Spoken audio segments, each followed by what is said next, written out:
Now,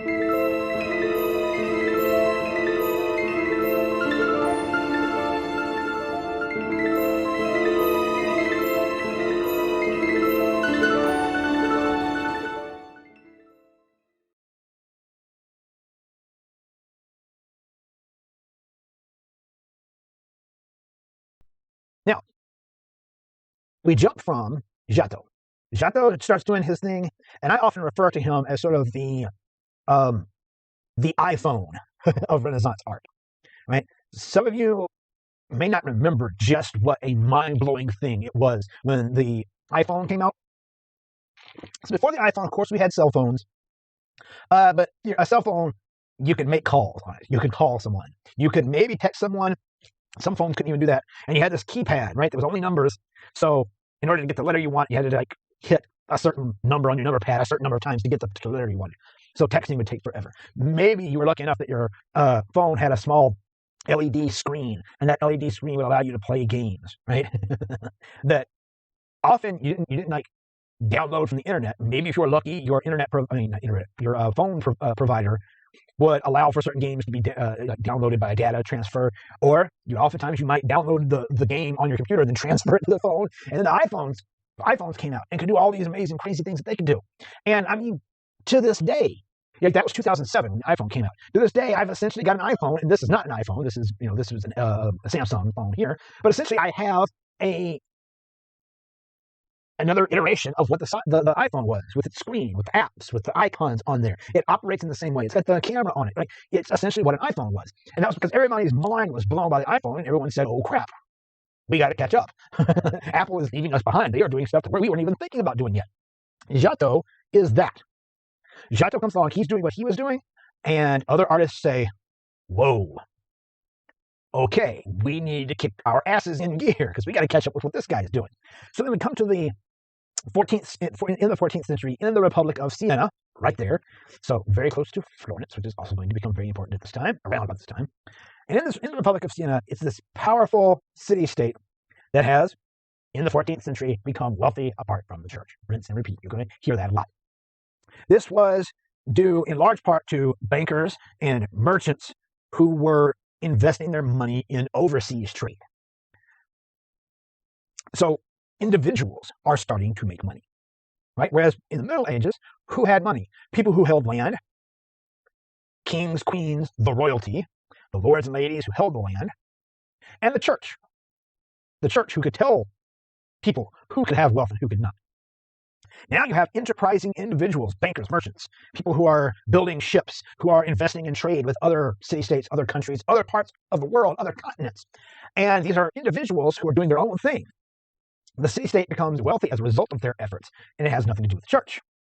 This meant that there were large reserves, large sums of monetary reserves that could be then used for things like commissioning artwork. So a weird thing happened, and I'm letting this play so that you can see. I was hearing what I hoped I was hearing was just rain on the roof, but I was also kind of worried that I was hearing a strange sound in another room. And so you saw I paused my video. I went and checked on it. When I came back to try to begin recording my lecture again, I want you to notice what's going to happen here. Yeah, that's right. The entire rest of my lecture recorded absolutely no sound whatsoever. I think I know what happened. I pulled the microphone out of my laptop, pulled the connector out of the laptop to walk away and go check on things. When I came back and plugged it back in, I guess my recording software just didn't recognize that I had plugged it back in.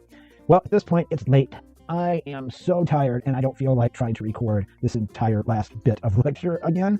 But what I'm going to do is I'm going to go back to an old lecture from a year ago and just grab the portion that would have made up what was remaining in this lecture, and I'm going to tag it on here. So you're going to see the 1 year younger version of myself. The audio quality might not be quite as good. I don't remember for sure. But anyway, my apologies. This is not how I like to do things. Thank you for your patience. And so in the midst of all of this, there start to be suddenly these large civic monetary reserves, meaning that the city had a lot of money that it was sort of hanging on to. And with that, they decide, right, again, civic pride, Siena is the greatest city, so we need to get the greatest of the great in here. So they start commissioning artwork. Amongst the artists who come out, what's going to become the Siena tradition, are Duccio, whose last name I'm going to try to pronounce right now because I'm too tired. My brain won't let me get there right now. Duccio and his students, and his apprentices, emerge at this moment, creating innovative works of art that allude to the coming Renaissance. similarly to what's happening with Giotto, because Duccio clearly has looked at Giotto, and he sort of begins working in new, innovative ways in Siena and passing that along to his students and apprentices. So Duccio, born in 1255, died in 1319. Even though he is a little older than Giotto, he sort of arrives at working in this very naturalistic manner later than Giotto. So he's an Italian painter, active in Siena in the late 13th and 14th century during the Proto-Renaissance again.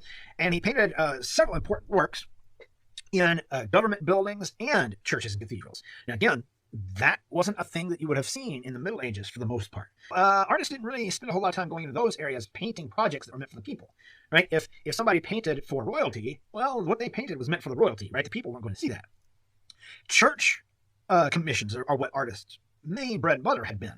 Now suddenly there are government buildings because the governments of a lot of these city-states are republics and or are democratic in some fashion. And those government buildings start also hiring artists because they really want to show off the greatness of their city-state. He's credited with creating what is referred to as the Sienese school of art, which isn't literally a school. It just means, in this case, school is just another word for style. He develops the Sienese style, which took Byzantine formality, right, the stern formality of Byzantine art, and the new naturalism that's coming from Giotto, right? This idea that you should observe with your eyes and try to capture what your eyes are seeing, paint that's naturalism. And combining all those two things and folding them in by taking religious subjects and humanizing them. We saw Giotto doing a little bit of that. Duccio and his students will as well. So there's this piece, the Maestà. This is a giant altarpiece that he painted 1308, 1311. An altarpiece would be a piece that would be on the altar in a church, and it would be behind the altar so that mass would be performed in front of it. It essentially provided a backdrop. And in the cathedral in Siena, parishioners would be on all sides of the altar, so it was painted front and back. Over here, where we see Mary enthroned on the left, that's the front of this. Over here, we have the right. Mary was the patron saint of Siena, since it was believed that she had helped them to defeat Florence in a battle that they had back in 1260. But when Duccio painted this, civic pride was so elevated in Siena, and Duccio's mastery of painting at this point in time was considered so synonymous with what people saw as the success of Siena, that this particular piece was paraded from his studio through the streets of Siena, through the town center, to the cathedral, marched along for everyone in Siena to see.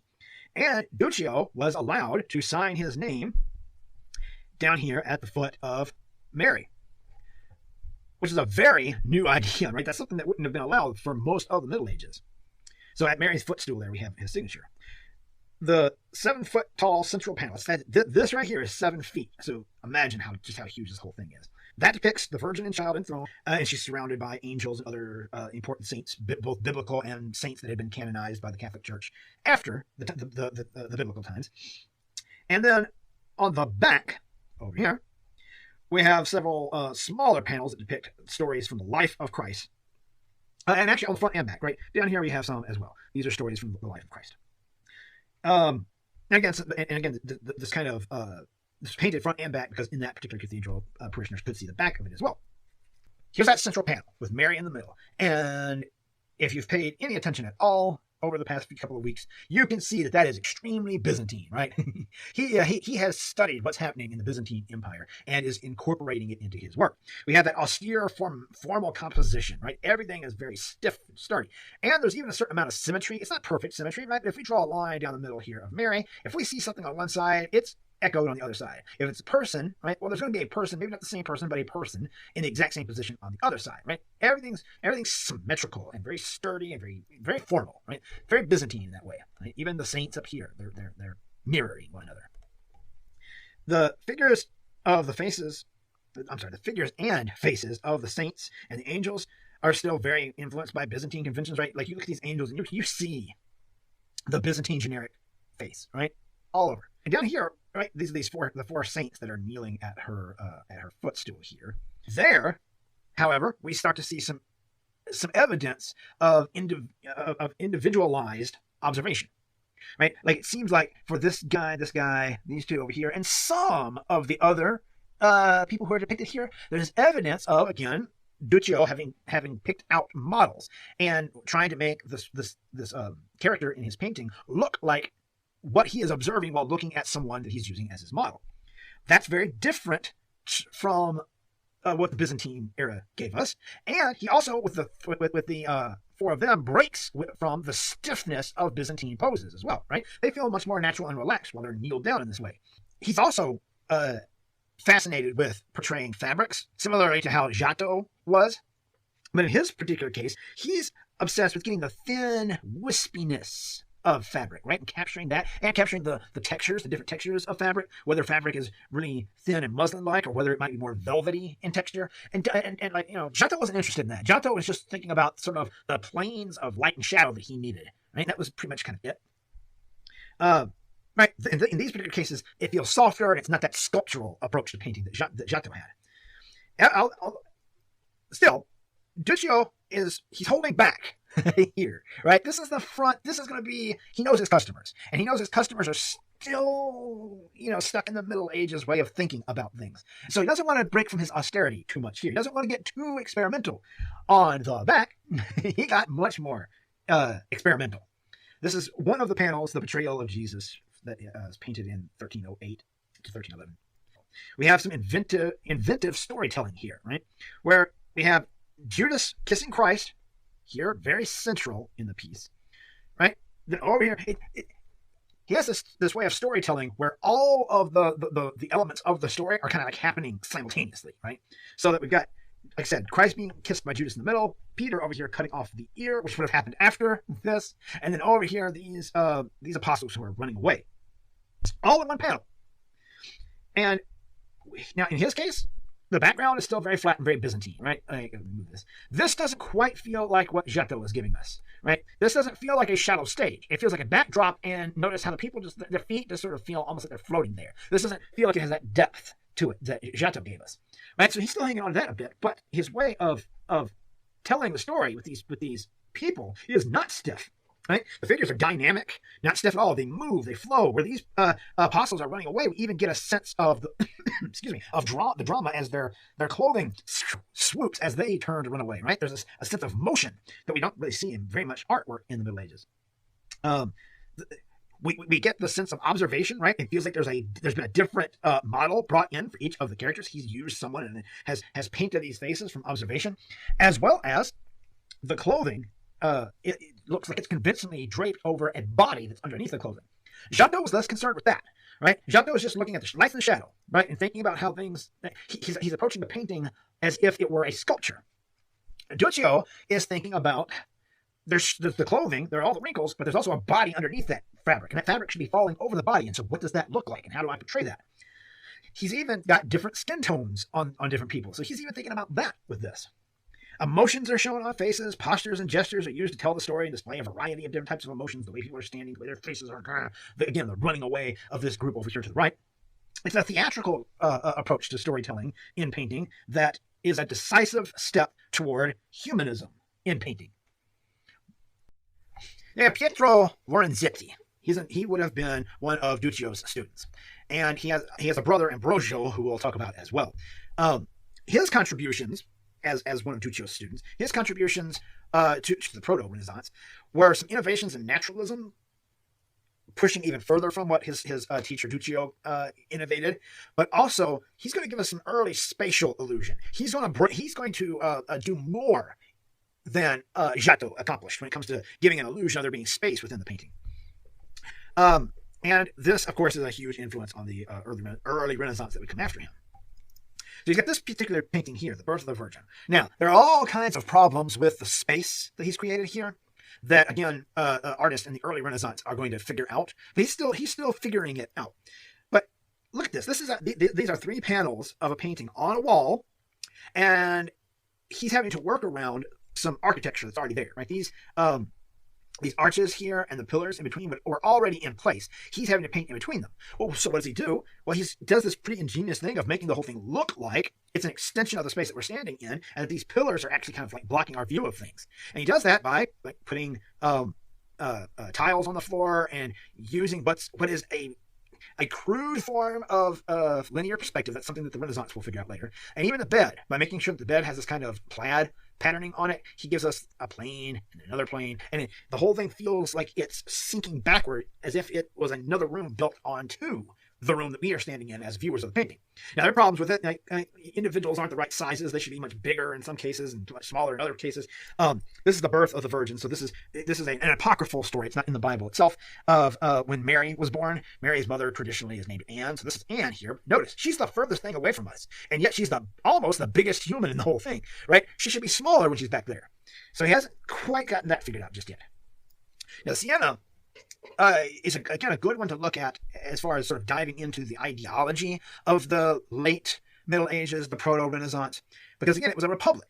And this is the Palazzo Pubblico in Siena, Italy, that was built from about 1280 to 1300. This was the government building. So Siena was governed by 9 governors who were, appropriately enough, called the 9. And their main job was to run the city-state. They were elected officials, and they would come here, and then they would do all the voting and decision-making and things of that nature. And this was the building that was built for that purpose. Now, you see that what we have here is a building that's been made to look somewhat like a castle, but again, it's a public building. People could come on in. And built onto it is a very medieval bell tower that would have been used as a bell for making announcements, but also it's built tall enough that one could monitor the city and the surrounding countryside from up there. Now, interestingly, the building itself, this is just an image I pulled from Google Maps. The building is concave. You see how the facade of it sort of curves inward like this? And that's because they had to build it on a pre-existing street that was already curved. And that was a pretty interesting, architectural feat in doing that. But what's also important is that in front of it is this plaza, the Piazza del Campo, right? This is, again, symbolic of what's happening now, right? This big public plaza where people can come and hang out, do business, or people can just stand here and listen to announcements coming from the 9 in the Palazzo. That's a new idea, right? That suggests, in ways that we've not seen during most of the Middle Ages, that the people are the ones to be served here, right? Right? The people who are going to be standing in this area right here are the ones to whom the people who work here are responsible, right? Almost as much pride was taken in this city hall once it was built as the cathedral. And that's a new ideology, a new way of thinking as well. Now, notice, however, I mentioned it looks a little bit like a castle. What's doing that are these ramparts that are up here, right? This would have been places for, in a castle, soldiers would hide behind here and then could reach out and shoot arrows between there. Well, it's rare that any invaders ever got this deep into the city. This building is right in the middle of the city. So why do they have those ramparts there? Well, yes, it's a republic. Yes, the 9 were elected officials, but every now and then the worry is the people are going to rebel. And so if the people ever storm the Palazzo Pubblico, they need to be able to defend themselves. And that's what this would have been for. It would have been for defense, to protect the 9 from the citizenry who might revolt and attack. Now, Ambrogio Lorenzetti, right? He's the brother to the other Lorenzetti that we just talked about. Also Duccio's student. Also, he was the brother that we just mentioned, and he's particularly famous for his frescoes that are in the Palazzo Pubblico that we just looked at. And his contribution was adding new spatial illusionism to sweeping landscapes. For what his brother's doing for smaller spaces, he's doing this for really big, wide spaces. All right, so these are the murals that he painted. They are in the main, I'm going to mess up the Italian if I try to pronounce that, but this would have been the main meeting hall where the 9 would have met and had their discussions and made their decisions, right? And in this space, right, above the doors, on all 4 sides of this room, Ambrogio here painted these murals, right? On this side, right above this door, we have a couple of murals that we put together are called the effects of good government in the city and in the country, right? The city over here, the country over here. It's on the opposite side, right? So one of the sides that we don't see in this photograph, so literally the opposite side of this, he had a painting, a fresco of the bad, the consequences of bad government in the city and in the country. That one is sadly in pretty poor condition because it was a fresco that was on the wall that was the outside wall of the building. So the temperature changes and weather and things from outside have kind of flaked it off over the years. But this one over here is in good shape. And it tells us a lot about what the people of Siena thought a good, safe place to live would be. And it was painted there and put above the heads of the nines as a constant reminder that if your city doesn't look like this, then you're doing something wrong. Right? Your job is to make sure that your city looks like this. So what do we have? We have a panoramic view of Siena that seems to be influenced by similar kind of slice of life townscapes from ancient Roman murals. He's clearly been looking at those and he's bringing it back. We haven't seen this kind of thing for 1,000 years. We see palaces, we see marketplaces, we see towers, churches, we see the city walls over here. Right? The perspective is off and wonky and weird. You know, he's definitely still struggling with that, but we see him trying. Right? If you just look at small little portions here and there, the sense of the depth of space is convincing. It's when we look at it as a whole that the different types of perspective throw things off. So what should the effects of good government in a city be? Well, we see the traffic is orderly, right? Everybody's moving through smoothly. There don't seem to be any fights, arguments, or pushing and shoving. People are peacefully selling their wares. We even have a group of ladies right up front who are dancing in the center, which would have been symbolic, a metaphor, if you will, for a peaceful commonwealth. But why? Well, it says a lot that these young women feel safe enough to just dance here out in a public area. They seem to be confident enough that they're not going to be accosted in some way so that they can stand out here and dance. They seem to be confident that this area where they are standing is safe. No one is going to harass them. No one is going to put them in physical danger. They can just sit here and happily dance without concern or worry. And again, as I was mentioning, we have some very early applications of perspective, but it's just not quite perfected yet. Then, on the outside of the walls, so on the right, this is the right side of that big giant mural, we have the peaceful country. This represents a pretty accurate depiction of the countryside surrounding the city of Siena. We have villas, we have old castles, we've got lots of farmland. Interestingly, again, there's storytelling happening here. We have the farmers. It's one scene, but we see the farmers working in different seasons of the year, all in this one image, right? Where we see planting happening in one area, we see harvesting happening in another area, things of that nature. And again, there's a orderly flow of people into and out of the city. Every person is doing their assigned job, right? There doesn't seem to be any unrest here. Everyone seems to again feel safe. Interestingly, up here in the upper left corner, we have the personification of security. Security. This particular woman that we see flying up here would have been recognized as the symbol for security. Not unlike, say, the way that the Grim Reaper is the symbol of death, right? If you put the Grim Reaper up in the corner, you know death is being talked about. She's the symbol for security. What is she holding? She has in her hands here this scroll that promises to keep those safe who follow the rule of law. Right? I promise to keep you safe as long as you are following the rules and paying attention to the laws. But, and this is a little hard to see, unfortunately my image cuts it off a little bit, she's also in her other hand holding a little miniature gallows with a man hanging from them. That stands in as a reminder of the punishment if you don't follow those rules and laws. This particular painting, there's another particularly important thing about this painting, and that is that it is recognized by art historians as one of, if not the first, pure landscapes since antiquity. And you're going to hear me say that a few other times as we get to other paintings or sculptures or buildings. I'll say this is the first fill in the blank since antiquity. This one is recognized as one of the first, at least, if not the first, pure landscape to be painted since ancient Rome.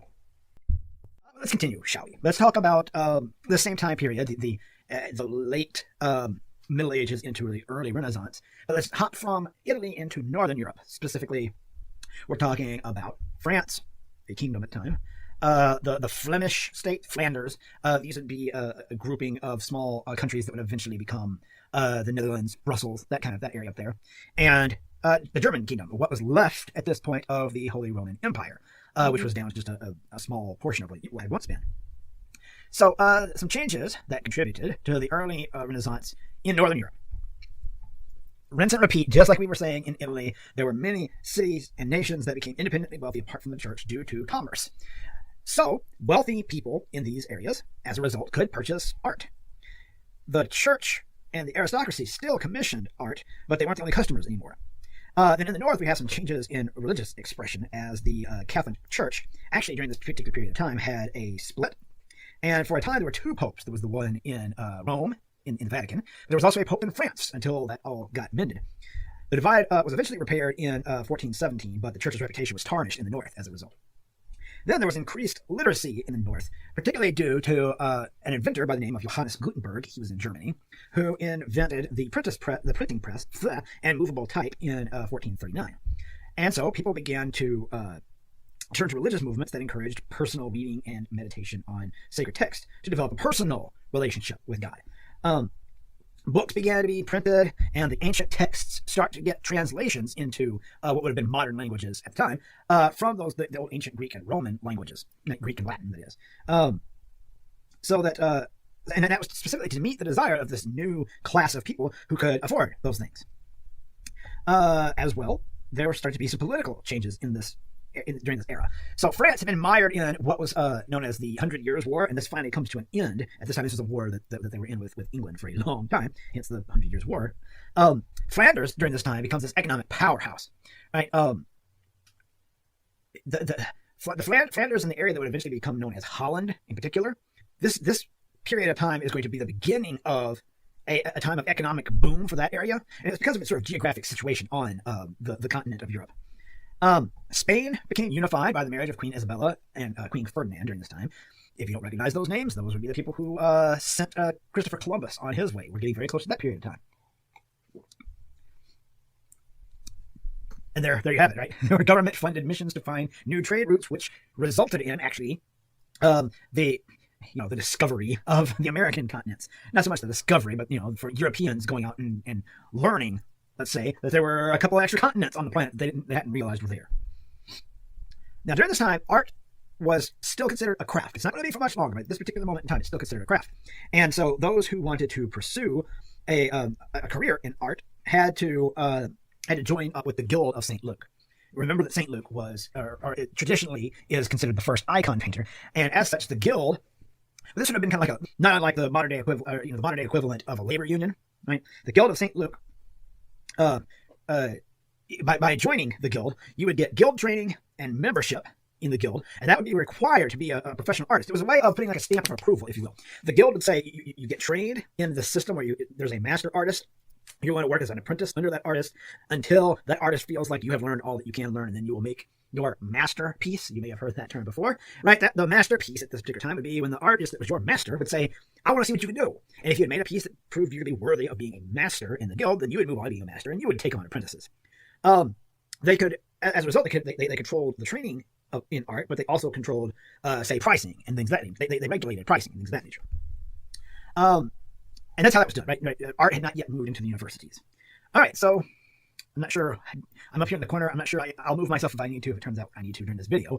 This little video right here is one I found by the Storybots. Yes, it's a kids show, but they did this really great job, I think, in this particular video of explaining Johannes Gutenberg's invention and why it was important. So I'll just go ahead and start. Storybots.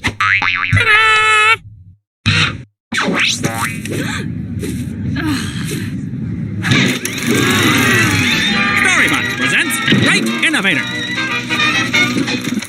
In the days of castles, kings, and knights, a book was something rare.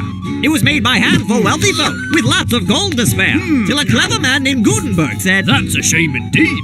If making books was quick and cheap, then everyone could read. So he launched a secret project in the workshop where he'd hide, and townsfolk often stopped to ask, What's going on inside? Well, Gutenberg was hard at work with all his expertise. He invented little molds to make his metal ABCs. He'd arrange them in a block of type and smear it all with ink, then press it down on paper. Not as easy as you'd think. For years he toiled and tinkered, till at last he found success. He unveiled his great invention. Look, I've made the printing press. He printed up some schoolbooks, which were nice but just a start.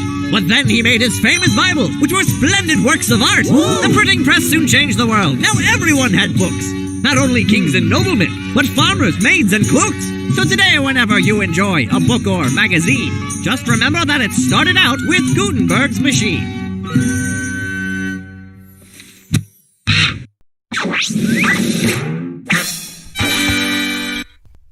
It's silly. I know that it's silly, but I love it. And I think it distills down the story very nicely. So yeah, so Johannes Gutenberg, right? Now, you already know from what we talked about when we talked about art in the Middle Ages that books, illuminated manuscripts, what have you, were not inexpensive things to own. Right? They were made by hand by scribes and artists, and they were made by they were made by nuns and monks who were among the most literate people in Europe at the time. And what they were trained to do was not something that everyone could do. And so literature was really something that was only in the realm of the most wealthy or the church. Gutenberg was seeking a way of making that inexpensive and making it something perhaps mechanical and easy to reproduce.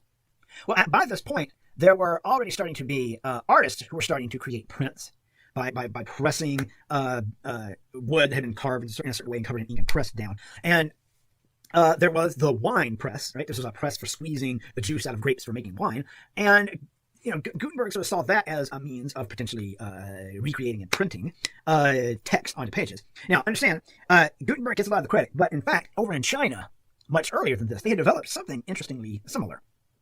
But where Gutenberg, in Europe at least, where his genius was in particular was movable type.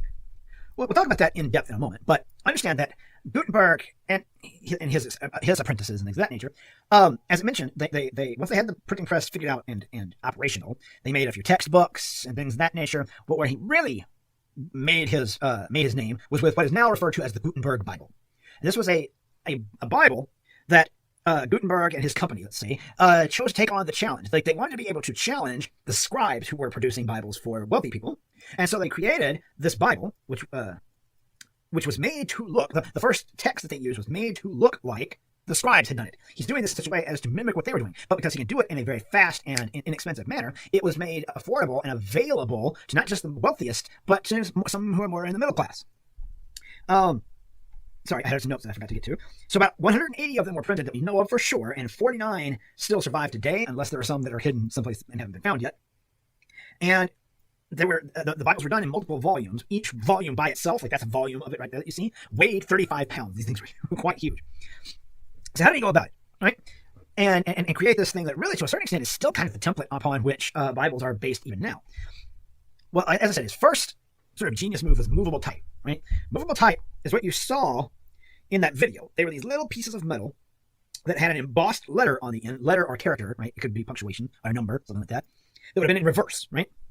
And on a large plate that he was going to use for pressing, he could slide these letters in, he or his apprentices or whomever, could slide these different movable type letters into place, spread ink on that, flip it over, have the press down onto the paper, lift up, and it would leave the lettering behind. And so what he decided to do to keep this Bible consistent is did 40 lines of type, top to bottom, and in 2 columns. Right? The font, as I mentioned, was designed to mimic the handwritten script of the scribes. You can see that, right? That's meant to look like what the scribes were writing. And in fact, many of the earliest fonts that were used, that have stayed with us even to this day, are based on the very specific scripts that the scribes developed during the Middle Ages. Surprisingly, quite a few of them do. And yeah, I have to move. Then there's what's called the rubrication. That's this little bit up here in red. They're called rubrics. And this would have been a red ink heading of each book that was made to mimic the same practice that the scribes had. They would write this little heading before chapters or at the beginning of a book, rather, a book of the Bible. And initially, he printed those, right? But that meant that each page that had a rubric on it, he had to put through the printing press twice. So eventually, to save himself a little bit of money, these were done by hand. And the spaces would be left blank, knowing that there would be someone who would come in and write that stuff there at the top. Then he added just a touch of illumination, right? Like what you see right there with this really large and decorative letter E right here, right? Again, meant to mimic what the scribes were doing. So wide margin, you can see there's wide margins all around on all 4 sides of the page. These were left blank for the eventual hand-painted illuminations that would be put on it. But they weren't put on all of them, because what he did was, you want to pay a little more for your Bible? We'll put in the fancy illuminations. So the more expensive ones were highly illuminated, but others, because again, he wanted this to be something that would be affordable to not just the super uber wealthy, but the middle class and those who previously had not been able to have a Bible in their homes. And so there were others that would be just completely unilluminated, so that someone could afford the cheaper version, right?